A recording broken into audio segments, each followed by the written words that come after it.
Bonjour à tous, je viens de finir de tourner une vidéo et puis en fait je me suis dit que j'allais vous raconter mon week-end rapidement pour vous parler de Yaroslav et de Castrama. Ça me fait bizarre de dire Castrama avec un accent français, Castrama, Castrama. Il y a des mots qui sonnent vraiment pas bien en français je trouve. Yaroslav ça va, Castrama ça sonne vraiment étrange. Enfin bref, j'ai décidé de profiter du week-end du 1er mai pour aller visiter des villes que je n'avais pas encore vues. Donc comme je m'y suis prise au dernier moment, j'avais plus beaucoup de choix de destination. Parce que ça fait longtemps que j'ai envie d'aller à Kazan, par exemple, mais en dernier moment, c'était déjà tout réservé, etc. Donc j'irai plus tard, je pense. Mais après, de toute façon, tout m'intéresse et j'ai envie d'aller absolument partout en Russie. Donc c'était l'occasion d'aller à Yaroslav et Kostroma. Donc ce sont deux villes qui sont pas très loin de Moscou et qui font partie de l'anneau d'or de la Russie. Donc des villes anciennes avec des beaux monastères, des beaux bâtiments anciens, etc. Mes grands-parents étaient allés en Russie, je crois que c'était en 1997, si je me trompe pas. Donc c'était il y a longtemps et ils avaient visité Yaroslav et ma grand-mère m'avait raconté qu'ils avaient vu une ours qui s'appelait Masha à Yaroslav.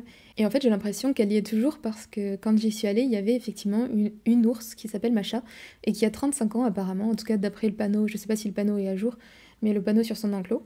Donc moi je l'ai pas vue parce que malheureusement l'enclos était complètement fermé et je pouvais pas la voir.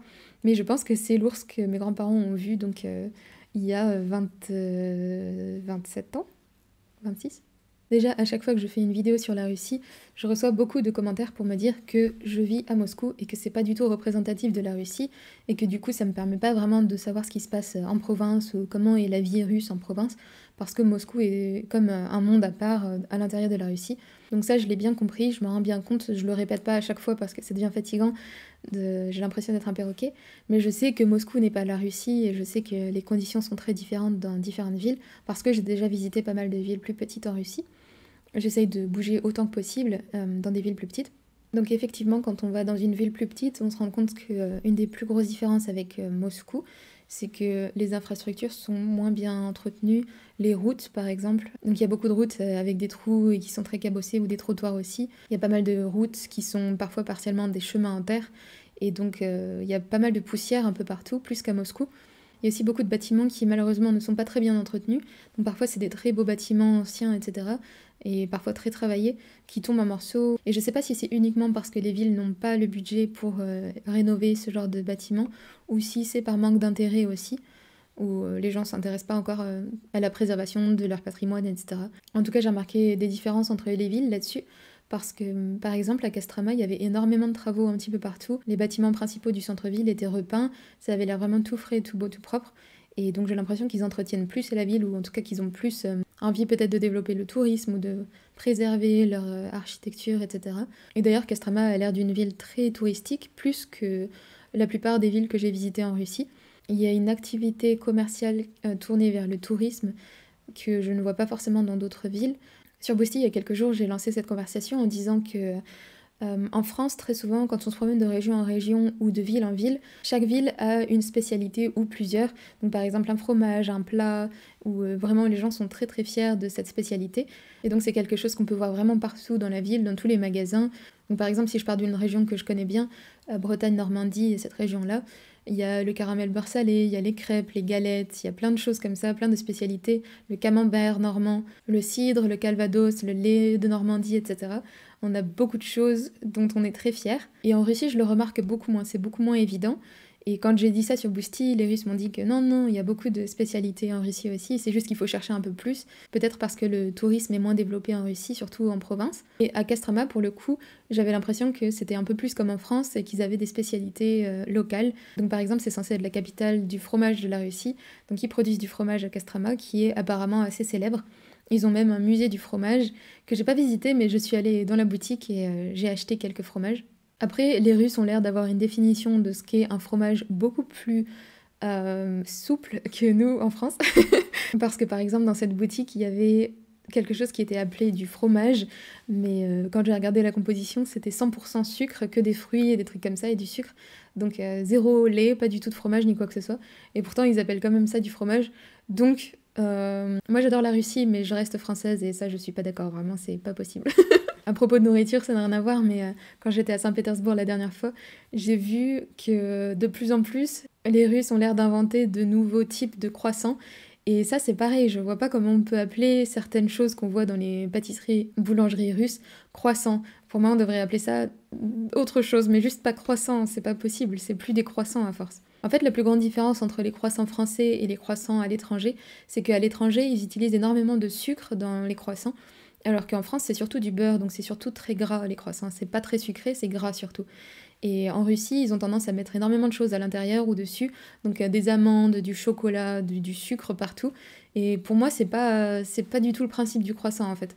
Un croissant en France, justement, c'est bon parce que c'est tellement plein de beurre que ça fond dans la bouche, etc. Alors qu'ici, c'est plus comme un gâteau. C'est très sucré. D'ailleurs, les Russes refusent de l'admettre, mais ils adorent le sucre. Et ici, vraiment, les choses sont très très sucrées tout le temps. En France, on a plutôt tendance à manger des choses grasses. Donc nos pâtisseries, nos chocolats, nos trucs comme ça, les éclairs et tout ça, c'est très gras. Il y a beaucoup de beurre dans nos pâtisseries. Et ici, par contre, ils abusent du sucre, je trouve. Et d'ailleurs, j'aime pas beaucoup les gâteaux russes parce que pour moi, c'est que du sucre. Le Napoléon, des choses comme ça, c'est très très sucré. Les vins russes aussi ou georgiens sont très sucrés. Et même tout ce qui est pain, c'est plutôt du pain de mie qu'ils utilisent ici. Ou même la pâte qu'ils utilisent pour les pirochki ou les choses comme ça. Pour moi, c'est pas vraiment du pain, c'est déjà sucré. Il y a déjà du sucre dedans. C'est une pâte très molle. C'est un petit peu comme du pain de mie, donc du pain sucré. Et là, pour le coup, je préfère la version française ou allemande où les pains sont sans sucre et ça a vraiment goût de pain, pas vraiment goût de brioche. Bref, c'était une parenthèse culinaire. Mais donc à Castrama, ils ont du fromage. Ils ont aussi, j'ai remarqué, pas mal de magasins de vêtements, de linge de maison, etc. en lin, etc. Pas mal de boutiques de bijoux aussi. J'ai pas trop regardé parce que j'avoue que ça m'intéresse pas beaucoup. Mais du coup, j'ai remarqué qu'il y avait quand même un tourisme plutôt commercial à Castrama. Sinon, c'est une très jolie ville. Il y a beaucoup de choses à voir. Il y a quelques vieilles maisons. Il y a un très beau monastère. J'avais réservé une chambre dans un sanatorium qui était assez loin de Castrama, donc vraiment dans la campagne, parce que j'avais envie de profiter de la nature, etc. Donc c'était très sympa de voir la forêt, de voir un peu de verdure après l'hiver en Russie, ça fait du bien. D'ailleurs, je trouve qu'on profite vraiment beaucoup plus du printemps ici en Russie, où on a eu un vrai hiver assez dur, que dans des régions comme autour de Montpellier, etc., où on voit pas trop la différence. Donc ici, vraiment, chaque petit brin d'herbe et chaque petit insecte, c'est un miracle quand on les voit pour la première fois. En tout cas, quand je suis arrivée du coup dans ce sanatorium, j'ai vraiment fait peur à la pauvre petite réceptionniste qui n'avait jamais vu de française et qui savait absolument pas quoi faire de moi. Elle a photocopié toutes les pages de mon passeport plusieurs fois, etc. Elle savait pas quoi faire. Elle avait peur de faire une erreur et d'être renvoyée à cause de moi. Donc, je l'ai mise en stress, la pauvre. Aussi, à un moment, j'étais tranquillement assise sur une pierre dans le parc, en train de rien faire. Et le jardinier est venu me voir en me disant Oh, vous ressemblez à Alionushka ou un truc comme ça. Du coup, je lui ai expliqué que j'étais française et pas du tout russe, donc rien à voir avec Alionushka. Et, euh, et du coup, il a commencé à me suivre partout dans le parc pour discuter avec moi. Alors, au début, il n'avait pas compris que j'étais française, j'ai dû répéter plusieurs fois, etc. Mais du coup, après, c'était. Enfin, j'ai du mal vraiment à faire comprendre aux gens que parfois, j'ai pas forcément envie de discuter parce que j'étais tranquille sur ma pierre en train de faire autre chose. J'avais pas forcément envie d'être suivie et d'avoir une conversation pendant 40 minutes. Donc, ça m'est arrivé plusieurs fois et j'ai toujours du mal, je sais toujours pas comment réagir pour rester poli et en même temps faire comprendre aux gens que j'ai pas forcément envie de discuter. Mais bon, à chaque fois, je me console en me disant que j'ai pratiqué mon russe au moins pendant 40 minutes, c'était pas du temps perdu. Извини, я что-то. Обычно это биолог, да, или? Mhm. Да, Да. биолог. Он там что-то производит. Или научную деятельность. Après, parfois, j'ai des conversations très intéressantes aussi, mais c'est juste qu'il y a des fois où j'ai vraiment pas envie de parler, et là, c'était le cas, et bref, j'ai eu du mal à m'en sortir. J'ai visité quelques petites choses à Castrama, j'ai visité une maison assez étrange avec des sculptures, je sais pas pourquoi j'ai fait ça. Je passais devant, du coup, je me suis dit que j'allais faire une pause dans ma promenade, et donc je suis allée visiter cette maison étrange avec des sculptures. J'ai pas très bien compris ce que c'était, mais c'était marrant à voir. Je me suis pas mal promenée au bord de l'eau, j'avais pas très envie de faire des musées en fait, parce qu'il faisait vraiment très beau. Donc c'était l'occasion plutôt de profiter de la nature et du soleil. À Yaroslav, c'était aussi très agréable de se promener au bord de l'eau. J'ai trouvé que la ville avait une ambiance assez différente, beaucoup plus militaire, j'ai envie de dire. Il y avait beaucoup de symboles de la fête de la victoire, par exemple, dans quasiment toutes les rues, ou des symboles militaires, des graffitis, je sais plus comment ça s'appelle en français, enfin des tags militaires, par exemple, ou des dessins muraux militaires.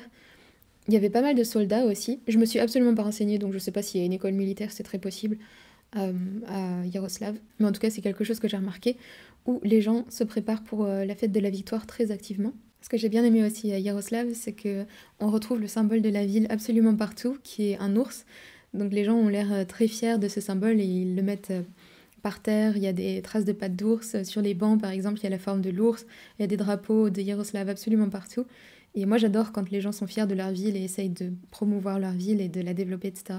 Et à Yaroslav, comme à Kostroma, il y a énormément d'églises absolument partout, des monastères et des choses comme ça, qui sont très très beaux. Mais j'avoue que j'ai absolument perdu le compte. Je sais plus ce que j'ai visité, où et dans quel sens, parce que ils ont quand même à peu près la même structure et donc j'ai tendance à tout mélanger. Plus j'avoue que comme c'est le printemps et qu'il faisait beau, j'avais plutôt envie de me promener et de regarder autour de moi plutôt que vraiment faire une visite très sérieuse où j'allais me renseigner, lire des guides, etc. Donc j'y suis allée comme un papillon, à me promener le nez en l'air, etc.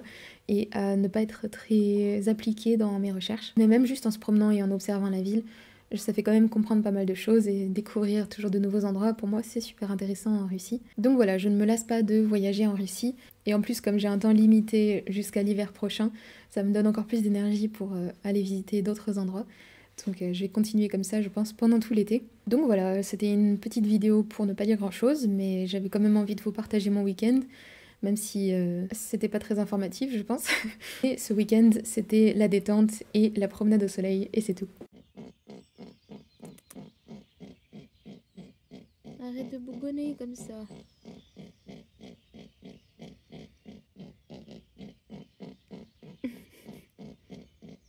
Il y en a une qui s'est levée du pied gauche.